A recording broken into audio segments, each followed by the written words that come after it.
বিশ্বের সবচেয়ে শক্তিশালী অস্ত্র কি পারমাণবিক বোমা নাকি ডলার? এমন এক অদৃশ্য শক্তি যা পুরো বিশ্বের অর্থনীতি নিয়ন্ত্রণ করে আর গড়ে দিচ্ছে যুদ্ধের সমীকরণ। সাদ্দাম হোসেন বা মুয়াম্মার গাদ্দাফির পতনের নেপথ্যে কি তবে ছিল তেলের বাজারে ডলারের একচ্ছত্র আধিপত্য হারানোর ভয়? ইরান সংকট কি কেবলই রাজনৈতিক, নাকি এর পেছনে লুকিয়ে আছে বিশ্ব মুদ্রা ব্যবস্থা পরিবর্তনের এক বিশাল ষড়যন্ত্র?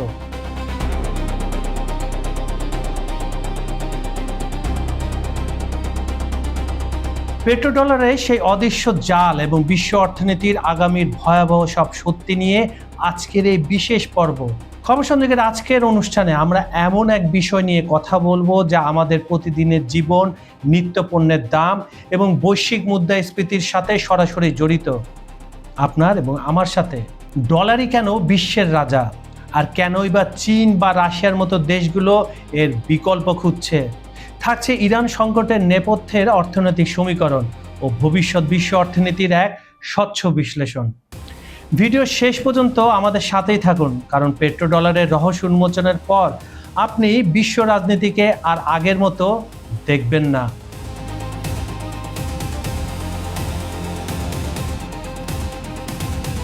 পেট্রোডলার কেবল অর্থনীতির কোনো তাত্ত্বিক শব্দ নয়, বরং এটি সমসাময়িক ভূ রাজনীতি, সামরিক শক্তি, নিষেধাজ্ঞা এবং বিশ্ব বাণিজ্যের এক জটিল ও শক্তিশালী কাঠামো।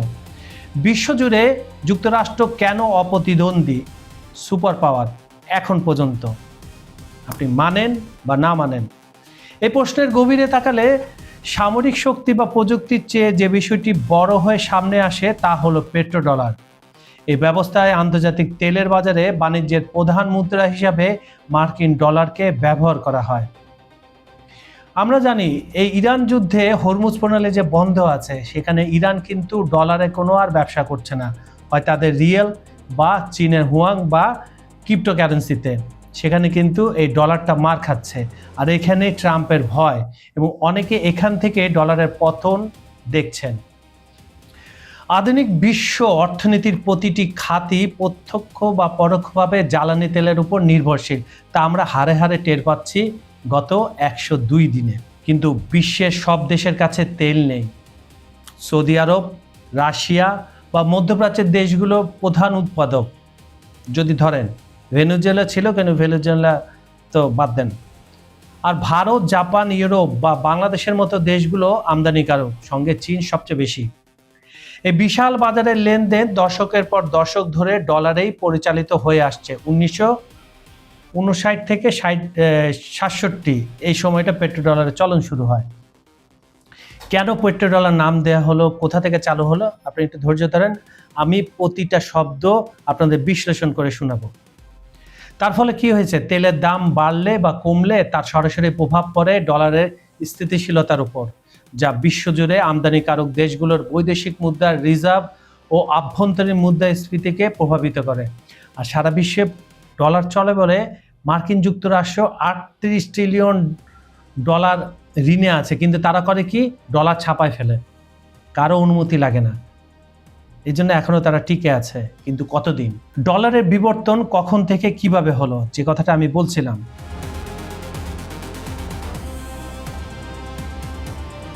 পেট্রোডলার ব্যবস্থার উদ্ভব হয়েছে দ্বিতীয় বিশ্বযুদ্ধের পরবর্তী অর্থনৈতিক পটভূমিতে।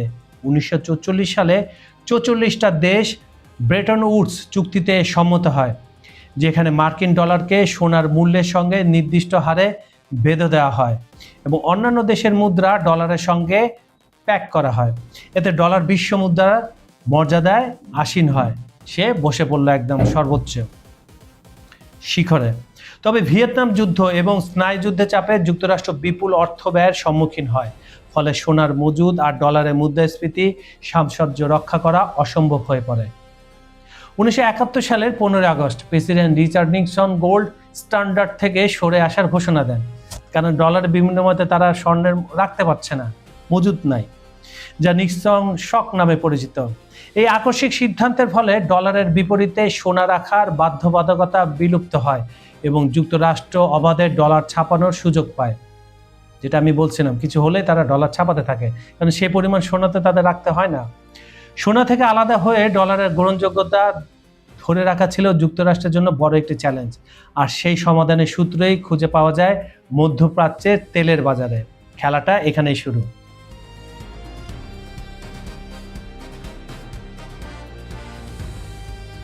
1973 সালের আরব ইসরায়েল যুদ্ধের পর তেল অবরোধের মাধ্যমে জ্বালানি তেলের দাম 4 গুণ বেড়ে গেলে বিশ্ব অর্থনীতিতে অস্থিরতার সৃষ্টি হয়। এই সংকটময় মুহূর্তে 1974 সালে মার্কিন অর্থমন্ত্রী উইলিয়াম সাইমন সৌদি আরব সফর করেন। সেই সফরে তৎকালীন পররাষ্ট্রমন্ত্রী হেনরি কিসিঞ্জারের কৌশলী ভূমিকা ও মধ্যস্থতায় একটি ঐতিহাসিক গোপন সমঝোতা হয়, যা পেট্রোডলার চুক্তি নামে পরবর্তীতে পরিচিত। এই চুক্তির মূল 3টি স্তম্ভ ছিল। নম্বর 1, যুক্তরাষ্ট্র সৌদি আরবকে সামরিক নিরাপত্তা ও রাজনৈতিক সমর্থন দেবে। নাম্বার 2, সৌদি আরব তাদের সমস্ত তেল শুধুমাত্র ডলারে বিক্রি করবে। এবং তৃতীয়ত, তেল বিক্রির মাধ্যমে অর্জিত ডলারের একটি বিশাল অংশ সৌদি আরব মার্কিন ট্রেজারি বন্ড বা আর্থিক সম্পদে বিনিয়োগ করবে। মানে বোকা বলে না, এরা তো উঠে চড়তো, উট চড়ে যে মেষ পালন করতো। তাদের এখানে কিচ্ছু নেই। আরবদের নিজেদের তেল বিক্রি করবে ডলারে, ঠিক আছে, আবার সেই ডলারটা রাখতে হবে কোথায়? মার্কিন যুক্তরাষ্ট্রের ব্যাংকে। এবং তাদের ওই টাকা নেওয়ার সময় তাকে অনেক ফর্ম ফিল আপ করে বলতে হবে এই টাকাটা তারা কিসে ব্যয় করবে, তারপর সামান্য টাকা তারা পাবে। এর মাধ্যমে তেল বিক্রি ডলার আবার আমেরিকার আর্থিক ব্যবস্থায় ফিরে আসে, যা যুক্তরাষ্ট্রকে কম খরচে ঋণ নিতে এবং বৈশ্বিক নিষেধাজ্ঞাকে অস্ত্র হিসাবে ব্যবহারের অসীম ক্ষমতা দেয়। ডলার যুদ্ধতত্ত্ব আর ক্ষমতার প্রয়োগ। অনেক বিশ্লেষক মনে করেন যুক্তরাষ্ট্র বিদেশে সামরিক হস্তক্ষেপ বা রাজনৈতিক অস্থিরতা তৈরিতে যে ভূমিকা রাখে তার পেছনে জাতীয় নিরাপত্তার চেয়েও বড় উদ্দেশ্য থাকে ডলারের আধিপত্য বজায় রাখা, যেটা এখন মধ্যপ্রাচ্যে হচ্ছে। চীনের কারণে ডলার দূরে সরে যাচ্ছে, ইরানকে ব্যবহার করা হচ্ছে। আরও উদাহরণ দেওয়া যায়, যেমন সাদ্দাম হোসেন যখন ইরাকের তেল বিক্রির মুদ্রা ডলার থেকে ইউরোতে রূপান্তরের ঘোষণা দিয়েছিল, তার পরপরে 2003 সালে ইরাকে আগ্রাসন চালানো হয়। বলা হয় তাদের কাছে জীবাণু অস্ত্র আছে। বুশ সে সময় ছিল, আপনাদের নিশ্চয়ই মনে আছে। সেম ওয়ে মুয়াম্মার গাদ্দাফি যখন আফ্রিকা জুড়ে সোনাভিত্তিক দিনারের স্বপ্ন দেখেছিলেন, লিবিয়া গৃহযুদ্ধে ন্যাটোর হস্তক্ষেপের ফলে তার পতন ঘটে।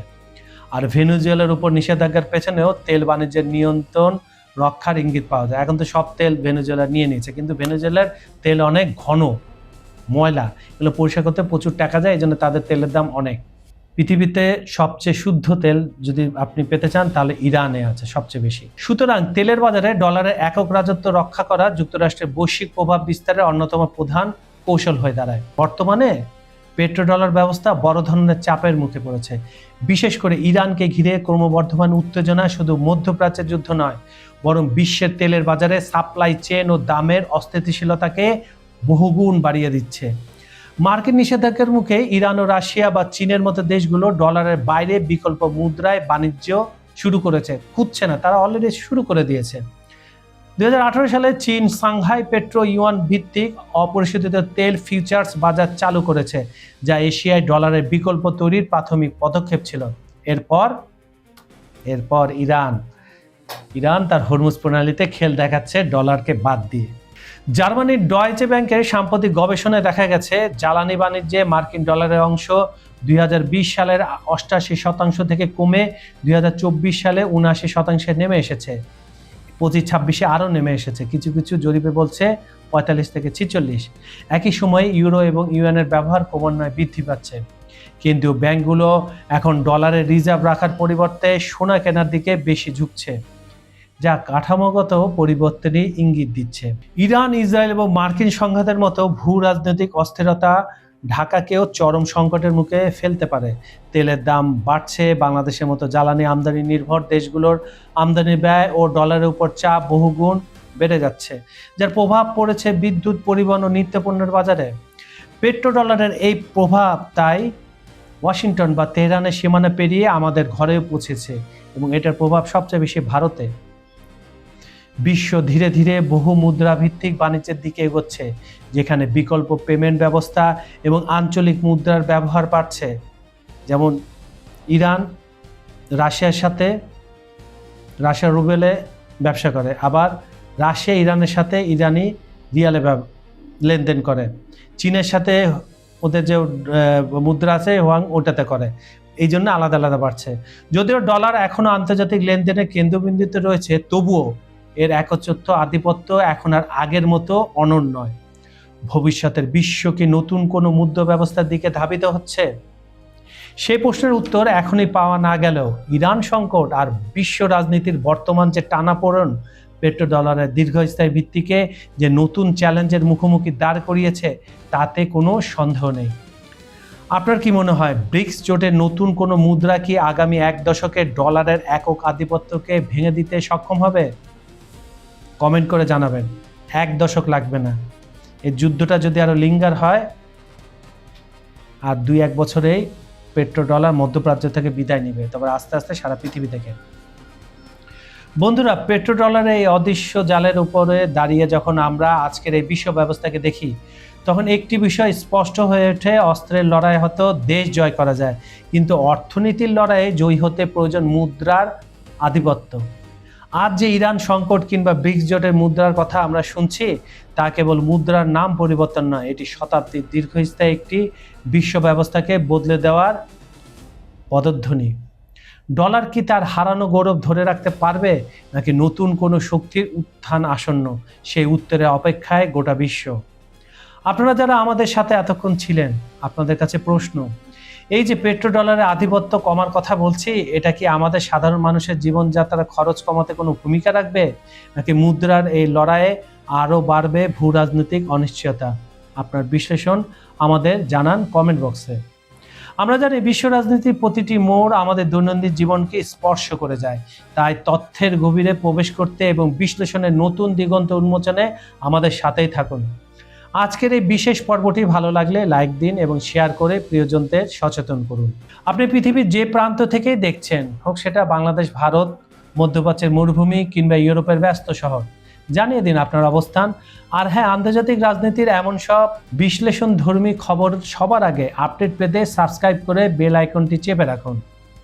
বিজ্ঞাপন বা প্রমোশনের প্রয়োজনে ডেসক্রিপশনে থাকা আমাদের অফিসিয়াল কন্ট্যাক্টে যোগাযোগ করতে পারেন। আজকের মতো এখানে ইতি টানছি। আমি কাজল হায়দার। খবরের পেছনে খবর নিয়ে আবার হাজির হব ঠিক সময়। ততক্ষণ পর্যন্ত সচেতন থাকুন, তথ্যের শক্তিতে বলীয়ান থাকুন। আল্লাহ হাফেজ।